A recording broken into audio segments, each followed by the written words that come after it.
I told a story for the third and fourth graders today about a fish that I had caught one time, the most amazing story. But anyway, this is the second most amazing story, and you folks will probably remember when this happened, the blizzard of '93.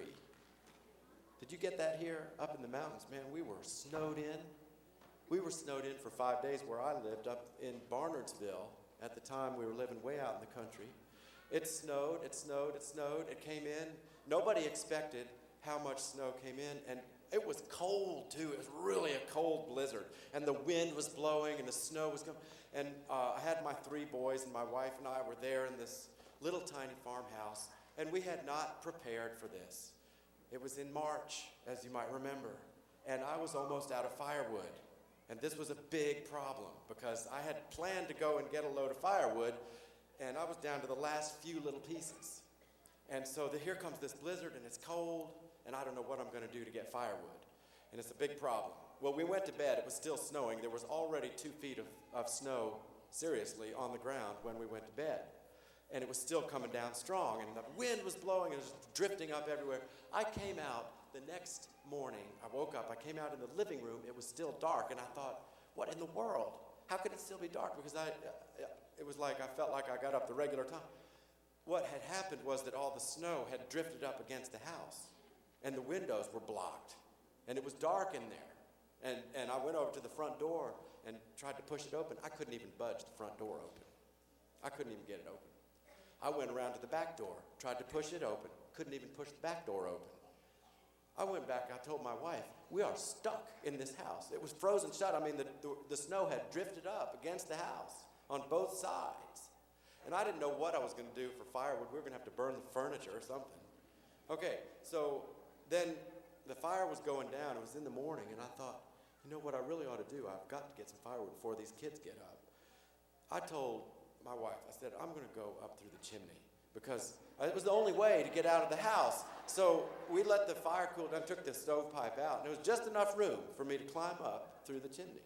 And she handed me up the axe, and I got up on that roof, and I have never seen anything like this in my life. I pulled myself up out of that chimney and looked around, and down, all the way down the valley into Barnardsville, you could see nothing. It was white. It was just white out, everything.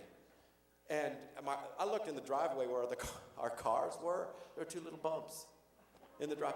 And you couldn't see anything, but you could see these looked like little doodlebug holes down there with smoke coming out of them. That was the only thing you could see, and it was just blistering white everywhere. And I said, what am I doing? How am I going to get any firewood? But I looked across the valley there, across the road and up on the next hill. There was a tree, and I could tell it was a hickory tree by the way the limbs go out. And I said, well, okay, because it was on the side of the mountain, and so it hadn't gotten covered up with snow like all these other trees had down in the valley. So this tree, I figured I'd go get that. So I slid off the roof. I jumped right down off the roof of the house. It was like crusty on top of the snow. It was so much crust because it had gotten so cold.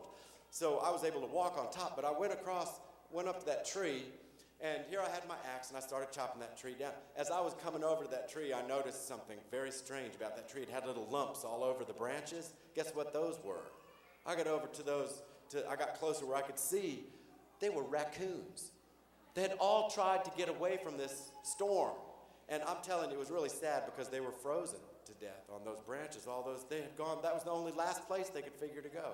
But it was really, and so I started chopping this tree down. I got that tree to come down like that. I went around and I cut off all the branches off this tree. And then I got down to that last branch it must have been holding the trunk of that tree to the side of that mountain, because this is a big mistake, because I went whack, and I knocked that last limb off. Darn, the trunk of that tree took off down that mountain. It just went, pew! I watched that thing. You should have seen it on that ice. That trunk, it was going straight down the mountain as fast as it just gained speed and get up. It would have been so dangerous if anybody had been down there.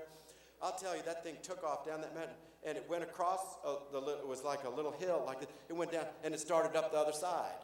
The thing went way up the other side, because it was just nothing but sheer ice practically at that point. So then, the darn thing started coming down back at me again. So it comes down that side again, comes back up the mountain again. So I got my axe ready to try to catch it, see if it would come up to me, but I missed. The darn thing went down again.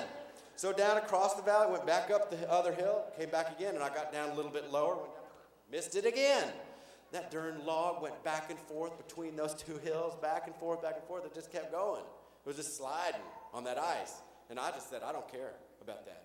I'm just going to I'll get some wood from these branches and get some kindling and everything. So I loaded up as much of that as I could, and I carried it back home. I got some of those raccoons, too. I put one in my belt and got back home. And I climbed up on the roof, and I put those branches down the chimney, and my wife brought them down in there.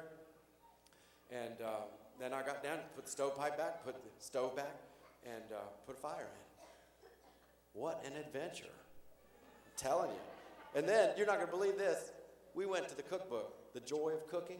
It tells you how to cook raccoons in there. Absolutely does. Go and look. Wild game. We cooked that raccoon. We had to melt snow to flush the toilets and everything. It was awful.